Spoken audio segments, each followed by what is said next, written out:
오늘 말씀의 제목은 그리스도와 교회의 연합의 특권입니다. 우리는 계속해서 지난주에 이어서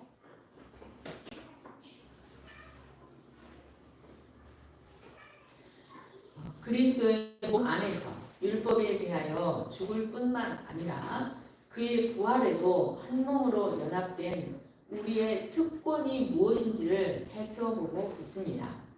첫째로 그의 이름이 우리의 것이 되어 이제 우리는 그의 이름으로 불리워지는 자들이 되었다는 것입니다.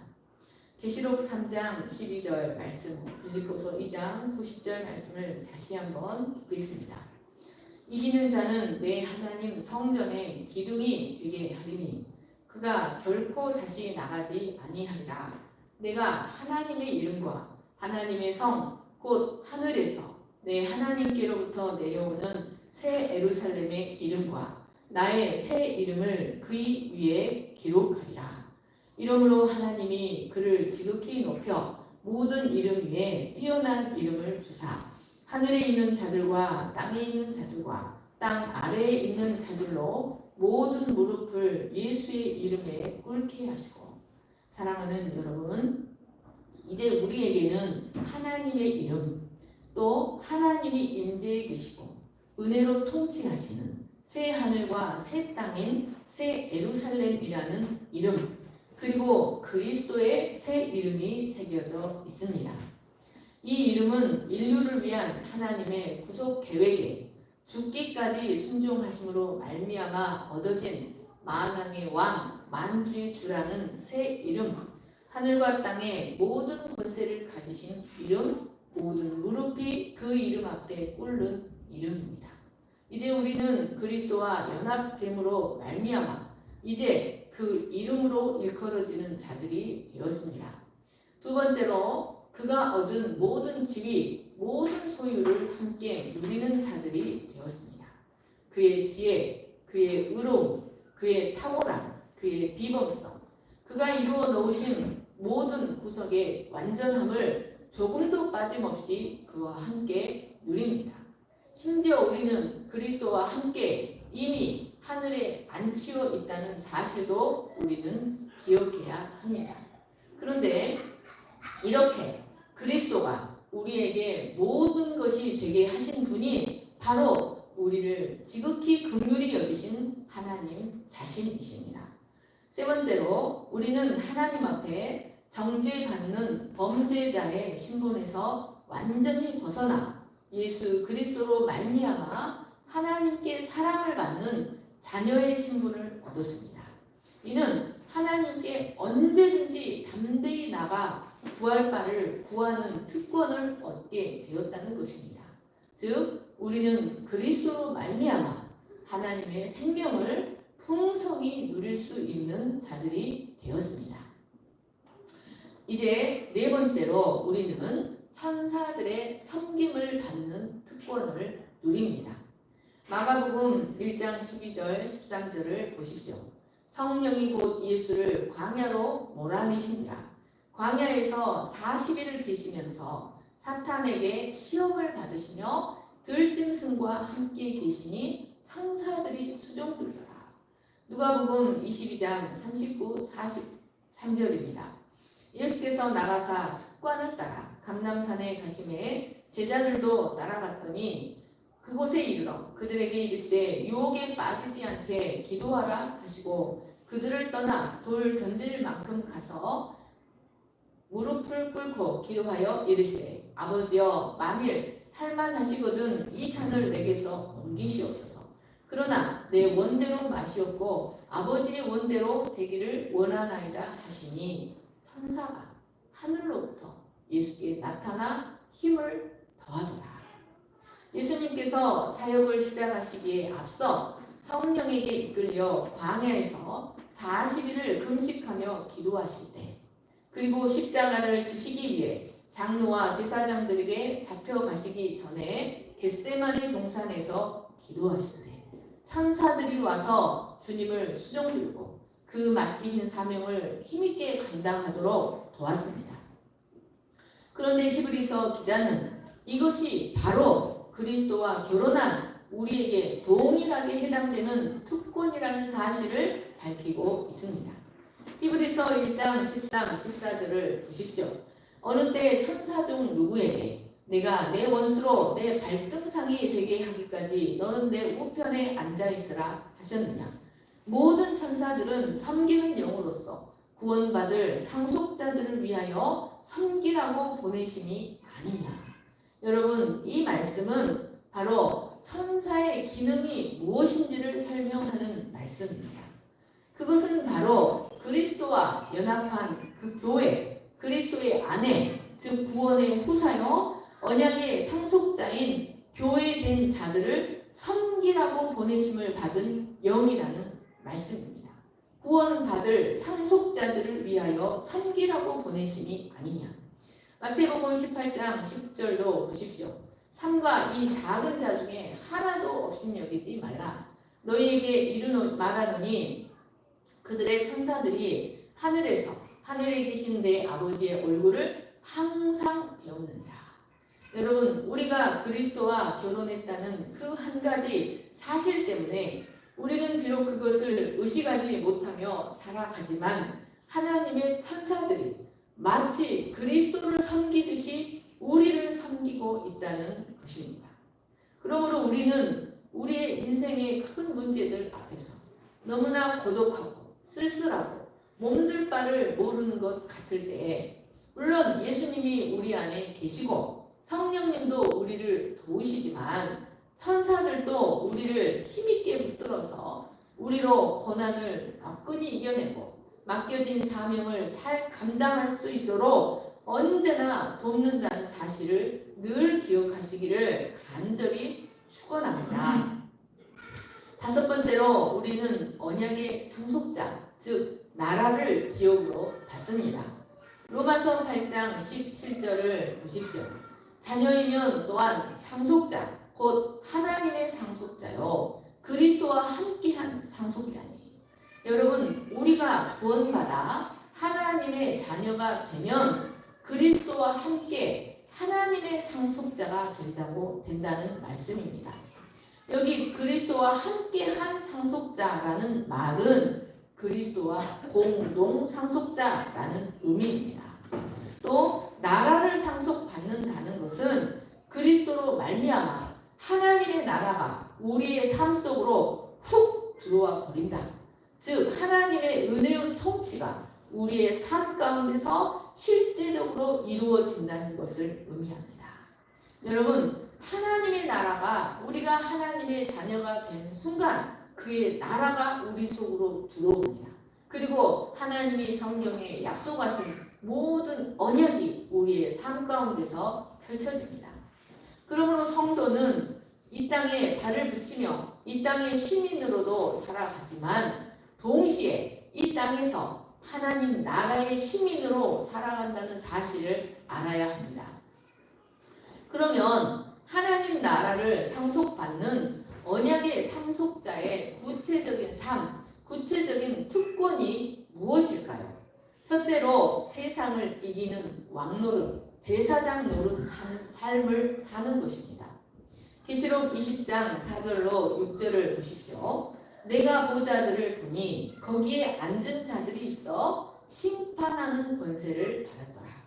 또 내가 보니 예수를 증언함과 하나님의 말씀 때문에 목배임을 당한 자들의 영혼들과 또 짐승과 그의 우상에게 경배하지 아니하고 그들의 이마와 손에 그의 표를 받지 아니한 자들이 살아서 그리스도와 더불어 1000년 동안 왕노릇하니 그 나머지 죽은 자들은 그 1000년이 차기까지 살지 못하더라. 이는 첫째 부활이라.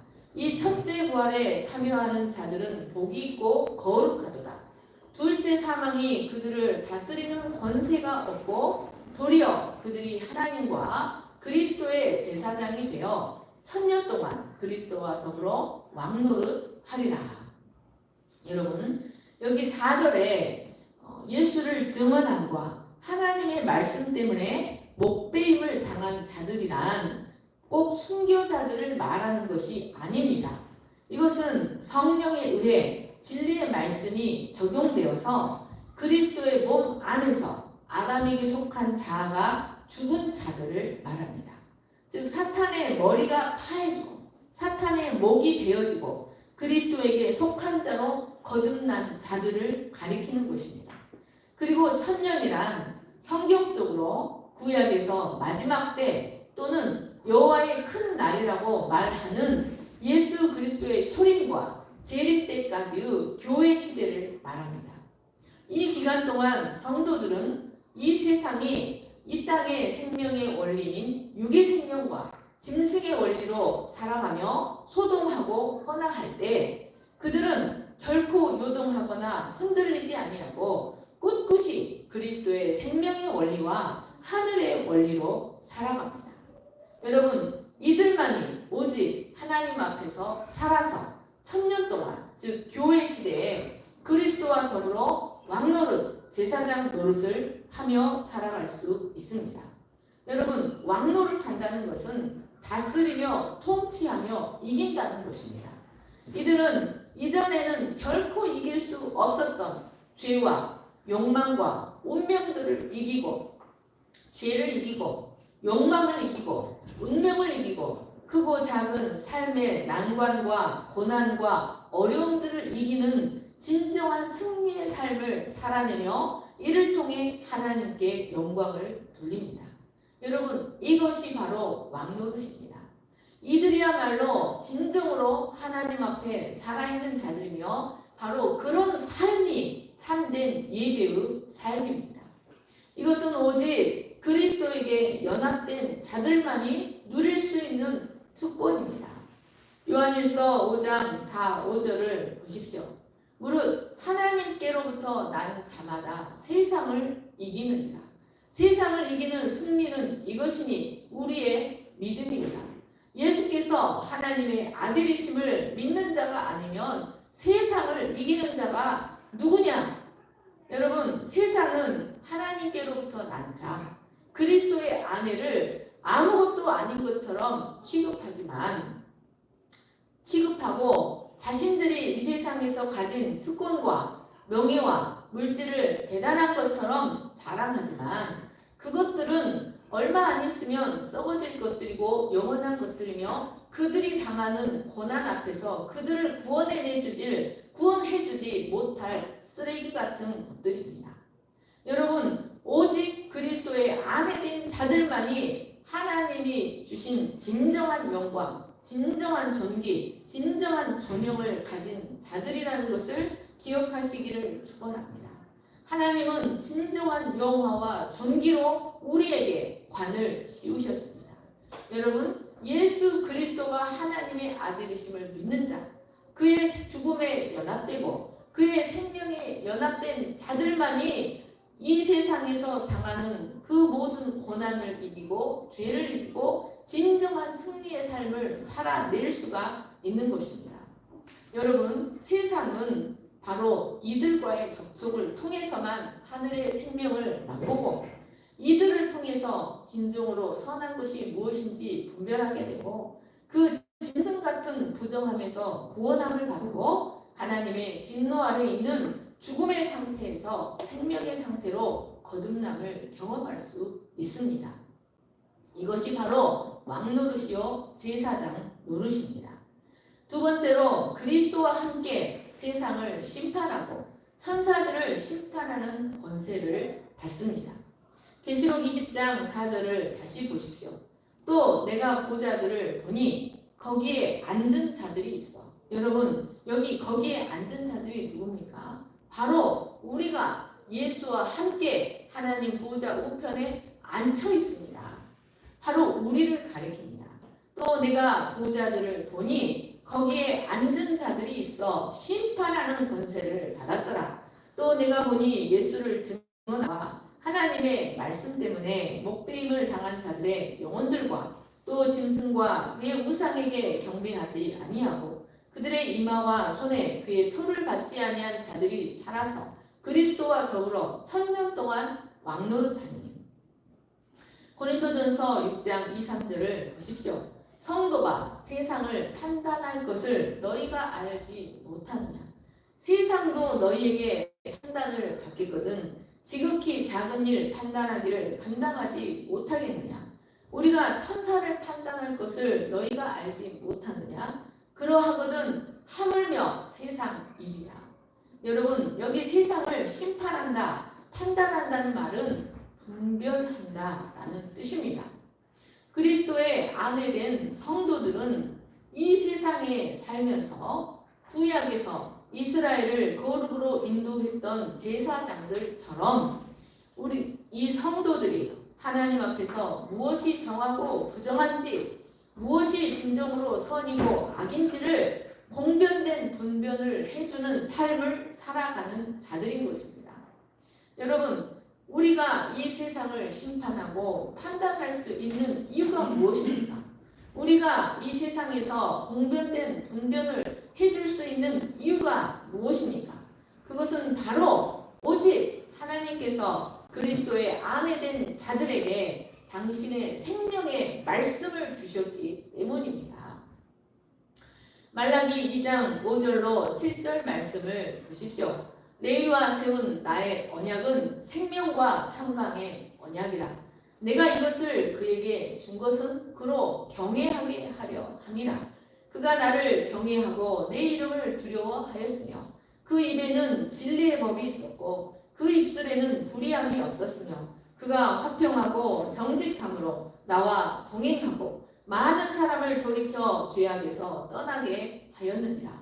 제사장의 입술은 지식을 지켜야 하겠고 사람들은 그의 입에서 율법을 구하게 되어야 할 것이니 제사장은 만군의 여호와의 사자가 됨이거든.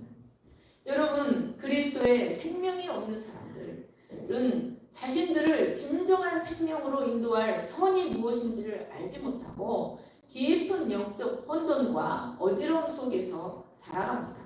그들은 그 속에서 고난을 당하면 그 고난을 이겨내지 못하고 고통스러워합니다.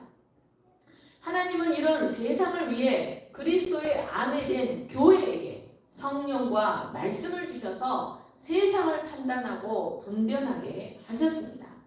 세상은 오직 참된 교회, 참된 성도들에게서 진정한 빛과 진리를 발견합니다.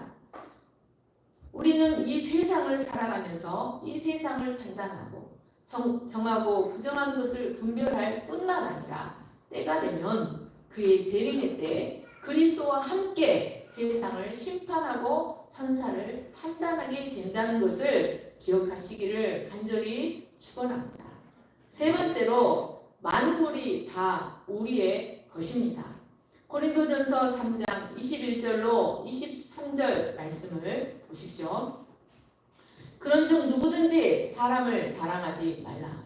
만물이 다 너희 것임이라. 바울이나 아볼로나 게바나 세계나 생명이나 사망이나 지금 것이나 장래 것이나 다 너희의 것이고 너희는 그리스도의 것이고 그리스도는 하나님의 것입니다. 여러분, 바울은 사람을 자랑하면서 나는 게바파니, 나는 바울파니, 나는 아볼로파니 하며 당을 지어 분쟁하는 고린도 교회의 어리석음을 향해 만물이 다 너희의 것인데 그 따위 사람이나 자랑하고 있느냐라며 말하고 있습니다. 여러분, 예수님도 온유한 자는 복이 있나니 저가 땅을 기업으로 받을 것이라고 말씀하셨습니다. 여기 온유한 자란 하나님께만 절대 복종하도록 연단된 자를 말합니다. 이 말씀 또한 바울의 만물이 다 너희의 것이다 라는 말과 같은 의미입니다. 히브리서 2장 5절로 8절을 보십시오. 하나님이 우리가 말하는 바 장차 올 세상을 천사들에게 복종하게 하심이 아니니라. 그러나 누구인가가 어디에서 증언하여 이르되 사람이 무엇이기에 주께서 그를 생각하시며 인자가 무엇이기에 주께서 그를 돌보시나이까. 그를 잠시 동안 천사보다 못하게 하시며 영광과 존귀로 관을 씌우시며 만물을 그 발 아래 복종하게 하셨느니라. 여기 우리가 말한 바 장차 올 세상이란 여러분 사탄에게 속한 자는 결코 받을 수 없는 영원한 하나님 나라뿐만 아닙니다. 이 땅에서 이루어지는 하나님 나라까지를 의미합니다. 여러분, 고린도 전서 3장 21절, 22절을 다시 보십시오. 사망이나 생명이나, 세계나 생명이나 사망이나, 지금 것이나 장래 것이나. 그러니까 여기 우리가 말한 바 장차 올 세상이란 영원한 하나님 나라뿐만 아니라 이 땅에서 이루어지는 하나님 나라까지를 의미하는 것입니다. 여러분, 이것은 사탄에게 속한 자는 결코 상속받을 수 없는 세계입니다. 하나님은 이 만물을 그리스도에게 복종하게 하셨습니다. 그런데 바로 우리가 그리스도와 연합된 관계로 말미암아 그와 함께 이 장차 올 세상 만물 영원한 하나님 나라뿐만 아니라 이 땅에서 이루어지는 하나님 나라까지도 상속받는 자들이 된 것입니다. 그러므로 우리는 하나님 나라, 즉 만물이 우리의 것이라는 사실을 깨달아야 합니다. 그런데 여러분, 우리가 현재 그 만물을 갖고 있습니까? 여러분, 그것은 아직 내게 오지 않았을 뿐입니다. 여러분, 그러나 때가 되면 하나님은 반드시 우리에게 필요한 모든 것을 부족함 없이 허락하신다는 것을 굳게 믿으시기를 축원합니다. 우리가 지금 조금 결핍이 있고 고난이 있는 것은 그 기업, 만물에 속한 그 기업을 관리할 능력이 아직 되지 않아서입니다. 하나님은 우리가 이 시간들을 통해, 고난들을 통해 자신의 기업을 잘 관리할 자로 연단되어지면 기쁨으로 그 기업을 우리에게 맡기십니다. 우리는 지금 하나님의 기업을, 회장님이신 하나님의 자녀로서 그 기업을 잘 관리할 수 있도록 연단되어지고 있는 중입니다. 그래서 하나님은 그 만물 중에서 우리에게 필요한 모든 것을 하나님은 주실 수 있습니다. 우리를 위해 자기 아들을 내어주신 하나님께서 무엇을 우리 진석이에게 아끼시겠습니까? 우리를 위해 자기 아들을 내어주신 하나님께서 무엇을 우리에게 아끼시겠습니까? 사랑하는 여러분, 그러므로 우리는 이 세상 것에 대해서 연연해하거나 조급해하지 말고 오직 하늘의 원리, 그리스도의 생명의 원리로 살아가는 법을 훈련하는 삶을 데이 바이 데이, 스텝 바이 스텝 매일 꾸준히 살아가는 훈련하는 삶을 살아야 합니다. 마태복음 4장 8절로 10절을 보십시오. 마귀가 또 그를 데리고 지극히 높은 산으로 가서 천하 만국과 그 영광을 보여 이르되 만일 내게 엎드려 경배하면 이 모든 것을 내게 주리라. 이에 예수께서 말씀하시되 사탄아 물러가라. 기록되었으되 주 너의 하나님께 경배하고 다만 그를 섬기라 하였느니라. 이 말씀은 예수님께서 세례 요한에게 세례를 받으신 후 성령에게 이끌려 광야로 가서 마귀에게 받으신 세 번째 시험이었습니다. 마귀는 예수님을 데리고 지극히 높은 산으로 올라갔습니다. 그리고 천하 만국과 그 영광을 보여주며 나에게 엎드려 경배하면 이 모든 것을 주겠다고 유혹하였습니다. 하지만 예수님은 주 너의 하나님께 경배하고 다만 그를 섬기라. 다만 하나님만 예배하라. 하나님만 섬기라 라는 말씀으로 그 시험을 물리치셨습니다. 이 말씀은 신명기 6장의 말씀이었습니다.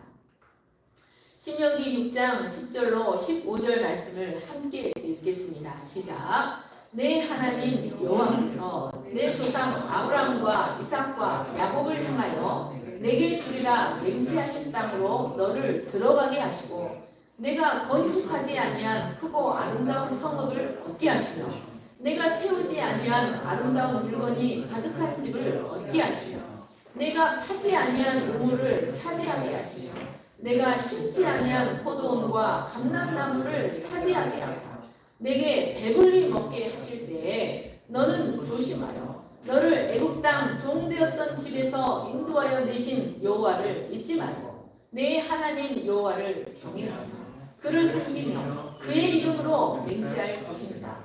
너희는 다른 신들 곧 내 사면에 있는 백성의 신들을 따르지 말라. 너희 중에 계신 너희의 하나님 여호와는 질투하는 하나님이신즉 너희의 하나님 여호와께서 내게 진노하사 너를 지면에서 멸절시키실까 두려워하노라. 여러분, 만물은 하나님의 것입니다. 천하 만국과 그 영광은 마귀의 것이 아니라 하나님의 것이요 우리의 남편 그리스도의 것이요 그와 함께 상속받은 우리들의 것입니다. 그런데 마귀는 그 모든 것들이 자신의 것인 것 마냥 예수님을 미혹했고 또 사람들을 미혹합니다. 많은 사람들이 그 미혹에 넘어가 세상의 종이 되고 세상 신을 경배하고 마귀의 종이 됩니다. 그러나 우리는 세상 것에 대한 욕망 때문에 가나안에 들어가 우상 숭배의 유혹에 넘어가 버린 이스라엘 백성들과 같이 되지 말아야 합니다. 가나안에 들어간 이스라엘 백성들이 왜 우상을 섬겼습니까? 그것은 바로 탐욕 때문이었습니다.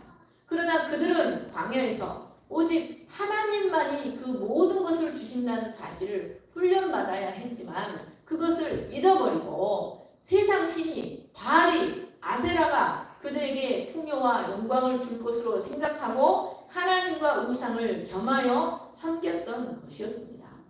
여러분, 우리는 만물이 다 우리의 것이라는 사실을 기억해야 합니다. 우리에게 필요하면 하나님은 모든 것을 주십니다. 하나님이 주시지 않을 것이 아무것도 없습니다. 우리 성현이가 지금 이렇게 있지만 나중에 성현이가 어떤 사람이 될지 하나님이 만물 중에서 성현이에게 무엇을 주실지는 아무도 모릅니다. 사랑하는 여러분, 만물이 다 우리 것임을 늘 기억하고 오직 예수님처럼 나는 하나님만을 예배하겠다고 결심하는 여러분 되시기를 간절히 축원합니다. 오직 하나님만이 필요에 따라 우리에게 모든 것을 주시는 분이심을 기억하시기를 축원합니다. 여섯 번째로 그리스도께서 그의 사랑을 늘 확증해 주시는 특권을 누립니다. 에베소서 5장 25절을 보십시오. 남편들아 아내 사랑하기를 그리스도께서 교회를 사랑하시고 그 교회를 위하여 자신을 주심같이 하라. 바울은 남편들이 자기 아내를 어떻게 사랑해야 하는지를 이렇게 말했습니다. 여러분, 이 세상에서 정신이 올바르게 박힌 남편들은 자신의 진실하고 뜨거운 사랑을 오직 자신의 아내에게만 나타냅니다. 마찬가지로 그리스도도 그 특별한 사랑과 애정을 오직 자신의 아내들에게만 보이십니다. 여러분, 이것은 그리스도의 신부가 가진 가장 보배롭고 은밀한 특권입니다. 그리스도께서 자신의 아내 된 자들에게 그 특별한 사랑을 어떻게 나타내시는지가 바로 성경 아가서에 잘 나타나 있습니다. 이 아가서는 솔로몬과 술람미 여인의 아주 농염한 사랑을 적나라하게 그려내고 있습니다. 여러분, 성경에 왜 이러한 책이 기록되어 있는 것입니까? 그것은 바로 교회를 향한 그리스도의 특별한 사랑이 그러하다라는 것을 계시하기 위함이었습니다. 그런데 바로 성령이 우리 안에서 그리스도께서 자신의 신성의 모든 깊이로 우리를 얼마나 사랑하시는지를 우리 안에서 계속해서 확증시켜주는 일을 하신다는 것입니다. 성령이 바로 우리의 영을 붙들며 우리는 그의 특별한 사랑을 받는 자라는 사실을 계속해서 확증시켜 주십니다. 여러분, 이 비밀스러운 사랑은 경험한 자 외에는, 받는 자 외에는 알 수 없습니다. 특별히 이 세상은 이 사랑을 결코 알지 못합니다. 세상이 아는 것은 오직 어린 양에 대한 진노, 어린 양의 진노뿐입니다.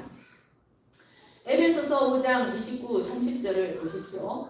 누구든지 언제나 자기 육체를 미워하지 않고 오직 양육하여 보호하기를 그리스도께서 교회에게 함과 같이 하나니 우리는 그 몸의 지체입니다. 여러분, 사람이 자기 몸을 어떻게 사랑합니까? 여러분, 사람이 자기 몸을 얼마나 아끼고 관리하고 돌봅니까?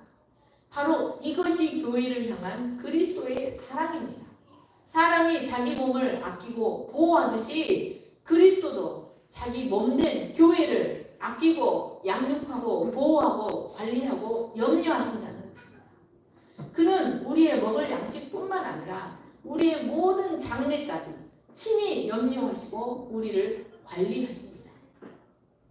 그런데도 우리가 이 사랑을 깨닫지 못하고 자주 낙심하고 또 자신을 하찮게 여기는 이유가 무엇일까요? 그것은 바로 이 남편의 비밀스러운 사랑을 잘 깨닫지 못하기 때문입니다. 여러분, 우리에게 말씀이 없기 때문에 이 남편의 비밀스러운 사랑을 잘 깨닫지 못하는 것입니다. 하나님의 말씀 앞에 머물러 있으면서 그 말씀을 통해서 그리스도가 나에게 어떻게 사랑을 표현하는지 그 말씀 앞에 머물러 있는 시간이 있어야 합니다. 뿐만 아니라 우리는 이전에 율법시 남편 아래 있던 삶의 모습에서 아직 벗어나지 못했습니다. 우리가 율법시 남편 아내였을 때, 율법시의 아내였을 때 율법시는 우리를 어떻게 대했습니까? 끊임없는 정죄와 비난과 협박과 참소와 못한다 끊임없는 협박과 정죄와 비난과 참소였습니다. 그런데 우리가 늘 그 소리에 우리는 귀를 기울이고 압박을 당했어야만 했습니다.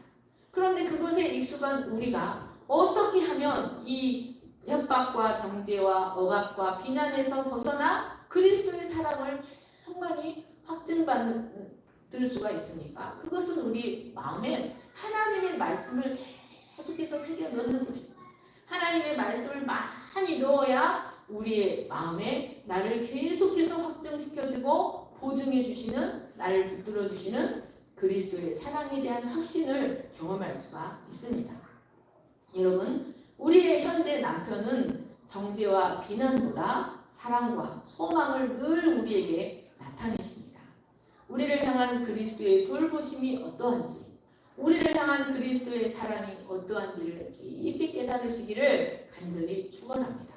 그리고 담대하게 세상을 승리하시는 여러분 되시기를 간절히 축원합니다. 일곱 번째로 우리는 마침내 영광스러운 모습으로 하나님 앞에 서게 될 것입니다. 유다서 24절을 보십시오. 능히 너희를 보호하사 거침이 없게 하시고 너희로 그 영광 앞에 흠이 없이 기쁨으로 서게 하실 이. 여러분, 이 말씀은 우리를 향한 그리스도의 가장 큰 소망이 무엇인가? 그것은 바로 우리를 자기 아버지 앞에 자신의 신부로 자랑하는 것입니다. 이를 위해 주님은 우리를 하나님 앞에 흠이 없는 자로 계속해서 만들어가고 계십니다. 계시록 19장 6절로 9절을 보십시오. 또 내가 들으니 허다한 무리의 음성과도 같고 많은 물소리와도 같고 큰 우레소리와도 같은 소리로 이르되 할렐루야 주 우리 하나님 곧 전능하시니가 통치하시도다. 우리가 즐거워하고 크게 기뻐하며 그에게 영광을 돌리세. 어린 양의 혼인 기약이 이르렀고 그의 아내가 자신을 위하여 준비하였으므로 그에게 빛나고 깨끗한 세마포 옷을 입도록 허락하였으니 이 세마포 옷은 성도들의 옳은 행실이로다. 천사가 내게 말하기를 기록하라. 어린 양의 혼인잔치에 청함을 받은 자들은 복이 있도다. 또 내게 말하되 이것은 하나님의 참되신 말씀이라 하기로. 여러분, 마치 결혼식에서 신랑이 자기 아내를 자랑하듯이 예수 그리스도는 하나님 아버지 앞에 우리를 아련시키고 자랑하기를 원한다는 것입니다. 그런데 이것은 반드시 먼 미래에만 이루어지는 일이 아닙니다. 여러분, 이 혼인잔치는 우리가 사는 이 땅에서 이미 이루어졌고 계속해서 이 혼인잔치는 이루어지고 있습니다. 다만 우리는 이것을 마치 청동 거울을 보듯이 희미하게 보고 있을 뿐입니다. 그날에는 우리가 얼굴과 얼굴을 보듯이 그리스도를 보고 완전한 연합을 누리며 완벽한 단장을 마치고 큰 혼인 예식에 참여하게 될 것입니다. 우리는 지금까지 이 연합의 본질이 무엇이고 그 특권이 무엇인지를 살펴보았습니다. 그러면 하나님께서 우리를 그리스도의 몸 안에서 율법에 대하여 죽고 그리스도의 몸 안에서 다시 살아나서 그와 연합되게 한 궁극적인 목적은 무엇일까요? 4절 말씀을 다시 읽겠습니다. 시작. 그러므로 내 형제들아 너희도 그리스도의 몸으로 말미암아 율법에 대하여 죽임을 당하였으니 이는 다르니 곧 죽은 자 가운데서 살아나신 이에게 가서 우리가 하나님을 위하여 열매를 맺게 하려 함이라. 여러분, 이 연합의 궁극적인 목적, 이 연합의 이러한 큰 특권이 있는 궁극적인 목적은 바로 하나님을 위하여 열매 맺는 삶을 살도록 하기 위함입니다. 이 세상에서도 사람들이 왜 결혼을 합니까? 결혼은 단순히 인간의 정욕을 채우기 위해서 하는 것이 아니라 하나님께서 태초에 계획하신 인간이 땅에 충만하게 되는 통로였습니다. 생육하고 번성하기 위해서 결혼을 하는 것이었습니다. 마찬가지로 우리와 그리스도의 영적 결혼도 우리로 하나님 앞에서 생육하고 번성하기 위하여, 즉 하나님을 위하여 열매 맺는 삶을 살도록 하기 위해서 하나님은 우리에게 그리스도에게 연합을 시키신 것입니다. 바울은 이 결혼 예정을 통하여 가장 먼저 하고 싶었던 말은 우리가 율법에 매여 있는 한, 율법시의 아내가 되어 있는 한 절대로 하나님을 향하여 열매를 맺을 수 없다는 것을 말하고 싶었습니다. 그래서 반드시 우리는 율법에 대하여 죽어야만 한다는 것을 말하고 싶었던 것이었습니다. 율법은 어떤 상황에서도 우리로 하여금 하나님을 향해 생명의 열매를 맺게 하지 못합니다. 로마서 6장 21, 22절을 보십시오. 너희가 그때 무슨 열매를 얻었느냐? 이제는 너희가 그 일을 부끄러워하나니 이는 그 마지막이 사망이니라. 그러나 이제는 너희가 죄에게서 해방되고 하나님께 종이 되어 거룩함에 이르는 열매를 맺었으니 그 마지막은 영생이라. 우리가 율법 아래 있으면 아무리 노력해도 부끄러운 죄의 열매들만을 맺을 수밖에 없습니다. 여러분, 율법으로도 의롭게 되지 못할 뿐만 아니라 율법으로 거룩하게 되지도 못한다는 것입니다. 율법은 우리에게 칭의를 주지도 못하고 율법은 우리에게 성화를 주지도 못합니다. 그러므로 처음부터 끝까지 오직 그리스도에게 연합된 믿음으로만, 성령에 의해서만 우리가 의롭다함을 받고 하나님을 위하여 거룩한 열매를 맺을 수 있다는 것을 기억하시기를 축원합니다.